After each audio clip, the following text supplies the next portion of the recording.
from attacking the suspect to a full-on lunge at the criminal.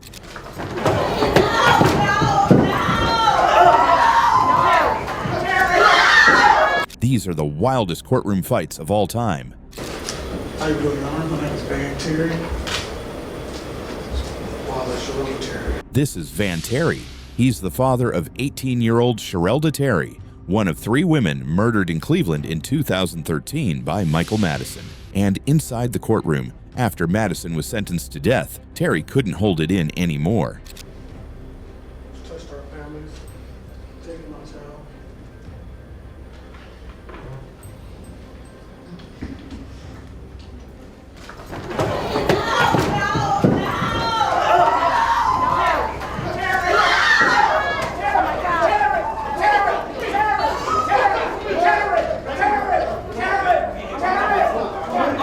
Terry said it wasn't random. He explained that Madison looked right at him and smirked while he was speaking.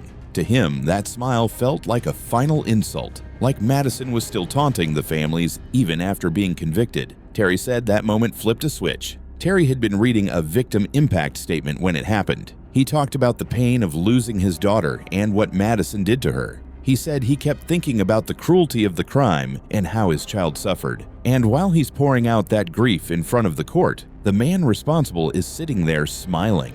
That's when Terry rushed toward Madison, trying to get to him. Court deputies immediately jumped in and restrained him before he could reach Madison, but the outburst shook the room.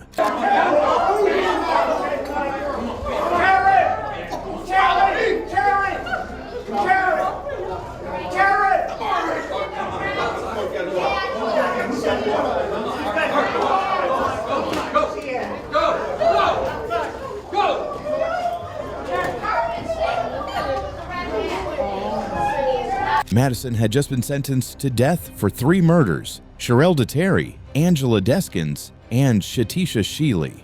Local reports said it was also the first time the judge in the case had ever issued a death sentence. The families had sat through the entire trial, hearing disturbing evidence and the details of what Madison was accused of doing. Terry's sister, Sonia Richardson, defended him afterward. She said her brother was grieving, speaking about losing his child, and Madison's smile was like rubbing it in. Terry also said he understands he could be charged for what he did, but he stood by it and said he felt it was the right reaction at that moment. Moving on, next to a white supremacist mass murderer. This is Peyton Gendron. He is a white supremacist mass murderer responsible for a racially motivated attack in Buffalo, New York. Chilling new details on how the gunman behind the deadly mass shooting at a Buffalo, New York supermarket plotted his racist rampage. During one of his court hearings, emotions boiled over. A family member of one of the victims suddenly interrupted the proceedings and lunged toward Gendron, causing chaos in the courtroom before deputies stepped in. In May 2022, Gendron, just 19 years old, carried out a racist mass shooting at a supermarket in Buffalo. He targeted the store because it was located in a predominantly black neighborhood. 10 black victims were killed in the attack. Gendron later admitted the crime was driven entirely by racial hatred. My name is Barbara Massey. I'm Catherine Massey's sister. You killed my sister. Cat, I'm gonna tell you about my sister, Cat. Cat weighed 110 pounds, 72 years old. Cat would do anything for anybody, anytime. Cat was intelligent. She was a teacher. She was my best friend. She was anything at any given time. During victim impact statements, Barbara Massey, who lost her sister in the attack, directly confronted Gendron. The moment was extremely tense. As emotions escalated, a man in the courtroom rushed toward Gendron, forcing deputies and attorneys to quickly intervene. And decide you don't like black people. Man, you don't know a damn thing about black people. We're human. We like our kids to go to good schools. We love our kids. We never go in those neighborhoods and take people out. Don't do it! Both men were escorted out of the courtroom. The person who rushed Gendron was safely removed and was not charged. The day was marked by painful and emotional testimony from multiple victims' families. In a rare moment, Gendron addressed the court and apologized, admitting he shot people simply because they were black and acknowledging the pain he caused. I'm very sorry for all the pain I forced the victims and their families to suffer through. I'm very sorry for stealing the lives of your loved ones. I cannot express how much I regret. As he finished speaking, a woman screamed from the courtroom, capturing the raw grief still surrounding the case. Gendron had live-streamed the attack on Twitch and posted a racist manifesto beforehand, citing inspiration from other extremist attacks. He pleaded guilty to 25 counts, including first-degree murder and domestic terrorism motivated by hate, and was sentenced to life in prison without parole. Our next suspect murdered a mother and threw her child into a river. The father of the mother didn't sit back.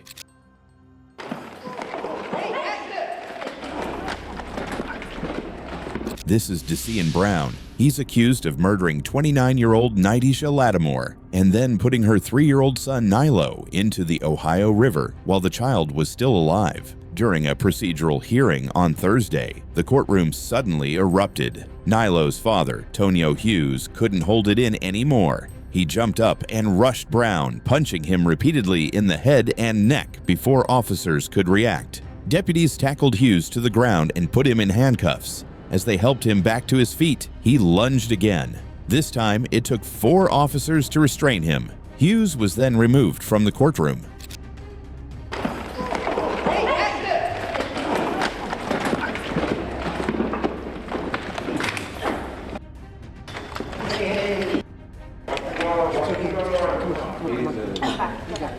Base, can we get back up in 560 now?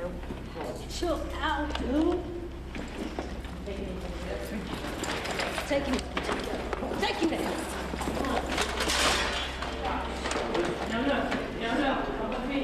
Hughes was charged with contempt of court and sentenced to 7 days in the Hamilton County Justice Center. He was released early on Monday and has not been charged with anything beyond contempt. The hearing continued after order was restored. Brown's attorneys asked the judge to throw out his confession, arguing that police pressured him into talking after he had invoked his right to an attorney. Judge Megan Shanahan rejected that claim, saying she did not believe police acted improperly or violated Brown's rights. Brown now faces 2 counts of murder, along with felonious assault, gross abuse of a corpse, and tampering with evidence. Prosecutors say he killed Nidisha in early December 2020 and then placed Nilo into the river. Nilo's body has never been found. Detectives also told the court that Nidisha appeared to have been pregnant with Brown's child and suffered a miscarriage. They believe the killings were retaliation. If convicted, Brown could face the death penalty. And from all these attacks, we now move on to a full-on brawl.